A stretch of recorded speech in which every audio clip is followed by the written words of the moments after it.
நம் மனைவின் மீது சாந்தியும் சமாதானம் உரித்தாட்டுமாக என்ற அன்பு வாழ்த்துக்களோடு அன்புடன் ரியாஸ்.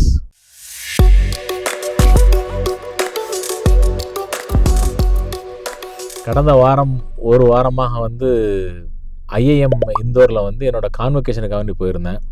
அங்கே நான் எக்ஸ்ப்ளோர் பண்ண விஷயங்கள், நான் கற்றுக்கிட்ட விஷயங்கள், இதை எல்லாமே உங்களுக்கு ஷேர் பண்ணிக்கலான்னு ஆசைப்பட்றேன். First of all, Indian institute of மேனேஜ்மெண்ட்டுங்கிறது நம்ம இந்தியாவில் மொத்தம் 21 ஐஏஎம் இருக்குது. Total number of IIMs all over the India 21 பிளேசஸில் இருக்குது. எனக்கு ரொம்ப வருத்தப்பட்டது என்னென்னா, தமிழ்நாட்டில் ஐஏஎம் இருக்குங்கிறதே நான் அங்கே போனதுக்கப்புறமா தான் தெரிஞ்சுக்கிட்டேன். ஆல்மோஸ்ட் 12 இயர்ஸ் ஆச்சு. ஐஏஎம் திருச்சி இருக்குது. திருச்சிராப்பள்ளியில் IIM Indian institute of management start பண்ணியிருக்காங்க. அவங்க பண்ணுறாங்க. ரெண்டாவது இந்த ஐஏஎம் இன்ஸ்டியூஷனில் ஜாயின் பண்ணுறதுக்கு +2லேருந்தே பசங்க இந்த ஜிமேட் எக்ஸாம் எழுதி அது ஹை ஸ்கோர் பண்ணி போகணும் அப்படிங்கிற ஒரு விஷயந்தான் நம்மள்ட்ட எல்லார்ட்டையுமே தெரிஞ்சிருக்க விஷயம்.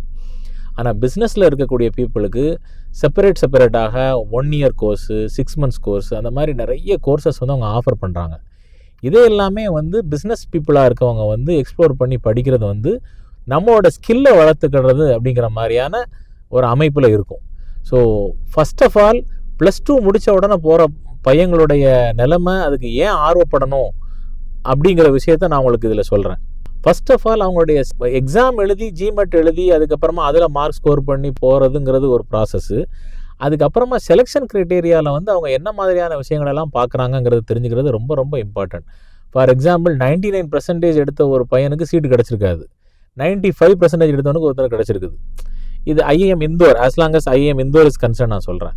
அது என்ன ப்ராப்ளம்னா, அவங்க செலெக்ஷன் க்ரைட்டீரியாவில் என்ன பார்க்குறாங்கன்னா, 10th ஸ்டாண்டர்ட்லேருந்து மார்க் பார்க்குறாங்க. 10th எவ்வளோ ஸ்கோர் பண்ணியிருக்காங்க, 12th எவ்வளோ ஸ்கோர் பண்ணியிருக்காங்க, அதுக்கப்புறமா ஜிமேட்டில் எவ்வளவு, இந்த மாதிரி பார்க்கும்போது அந்த 95% எடுத்த பையன் என்ன பண்ணியிருக்காருன்னா, 10th நல்ல மார்க் எடுத்திருக்காரு.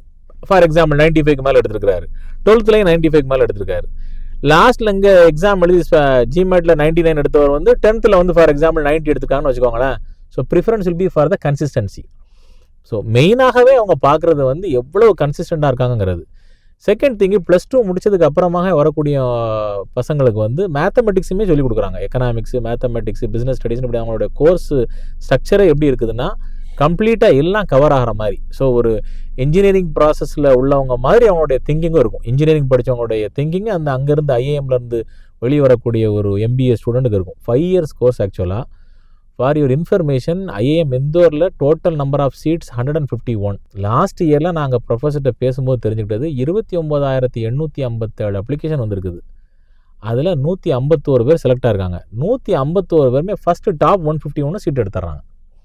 ஸோ அந்த வேறு ஒரு ஐஏஎம்மில் கிடைக்குதான்னு பார்ப்போம், வெயிட்டிங் லிஸ்ட்டில் இருப்போம், அந்த மாதிரி தான் இல்லை. ஃபார் எக்ஸாம்பிள், நீட்டில் எக்ஸாம் எழுதி நம்ம மார்க் என்ன பண்ணுவாங்கன்னா, காலேஜ் நம்ம சாய்ஸஸ் கொடுப்பாங்க. இந்த காலேஜ், அடுத்த காலேஜ், அது இல்லாட்டி இன்னொரு காலேஜ்னு. இங்கே வந்தவங்க ஃபஸ்ட்டு டாப் 151 அப்படியே ஜாயின் பண்ணிடுறாங்க. இன்னொரு முக்கியமான விஷயம், ஐஏஎம்மில் 21 ஐஏஎம்ஸ்லையும் டாப் 10 ஐஏஎம்ஸில் இருக்கிறது எல்லாத்துலேயுமே அவங்களுடைய தரத்தை எப்படி பிரிக்கிறாங்கன்னா, எவ்வளோ ஃபாஸ்ட்டாக அவங்க பிளேஸ்மெண்ட் எடுக்கிறாங்க, எவ்வளோ தூரம் அவங்களுடைய பிளேஸ்மெண்ட்டுக்கு உண்டான சேலரி இருக்குது, இதெல்லாம் பார்க்குறாங்க. இன்ஃப்ராஸ்ட்ரக்சர் அண்ட் ஃபெசிலிட்டிஸ் எப்படி இருக்குதுன்னு. IIM Indore is concern 193 acre total area அவங்களோட. இது 1996 ஸ்டார்ட் பண்ணியிருக்காங்கன்னு நினைக்கிறேன். ஸோ இதில் செலக்ட் ஆகிற பசங்க எப்படின்னா, MBA முடித்து வித்தின் 8 days பிளேஸ்மெண்ட் ஆகிறாங்க. பிளேஸ்மெண்ட் ஆகக்கூடிய எல்லாமே டாப் நாச் இந்தியன் கம்பெனிஸு.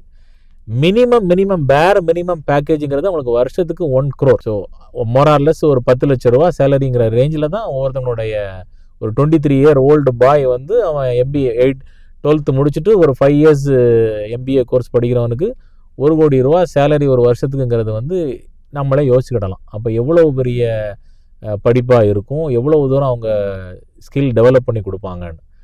இதில் இன்னொரு விஷயம் என்னென்னா, இங்கே செலக்ட் ஆகக்கூடிய பையங்களை எல்லாருமே 90% ஆஃப் த கம்பெனிஸ் என்ன பண்ணுறாங்கன்னா, அவங்களுடைய ஓவர்சீஸ் ஆப்ரேஷன்ஸுக்கு யூரோப்பியன் ரீஜன்லேயோ யூஎஸ்லேயோ கொண்டு போய் ப்ளேஸ் பண்ணுறாங்க.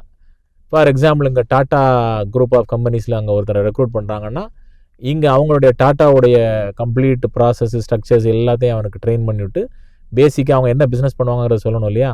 பண்ணதுக்கப்புறமா ஹியர் யூ கோ, இந்த யூஎஸ்க்கு போ, என்னோடய ஃபேக்ட்ரி இங்கே இருக்குது, இதை ஸ்ட்ரீம்லைன் ப்ராசஸ் பண்ணுறதெல்லாம் பண்ணு.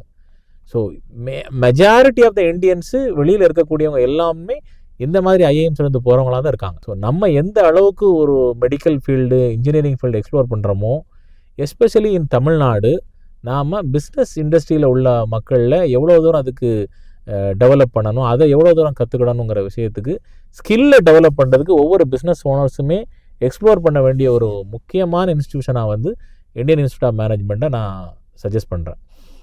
இது சம்மந்தமாக என்ன மாதிரியான கோர்சஸ் இருக்குது, என்ன மாதிரியான விஷயங்களை படிச்சுக்கிடலாங்க, அந்த என்ன மாதிரியான ஸ்கில்ஸை டெவலப் பண்ண முடியுங்கிறதுக்கு உங்களுக்கு டீட்டெயில் வேணும்னா எனக்கு இமெயில் அனுப்புங்க, இல்லை எனக்கு கமெண்டில் கொடுங்க.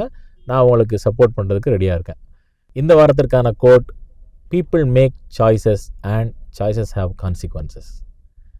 மற்றொரு காணொலியில் வேற ஒரு டாப்பிக்கோடு சந்திப்போம். அன்புடன் ரியாஸ்.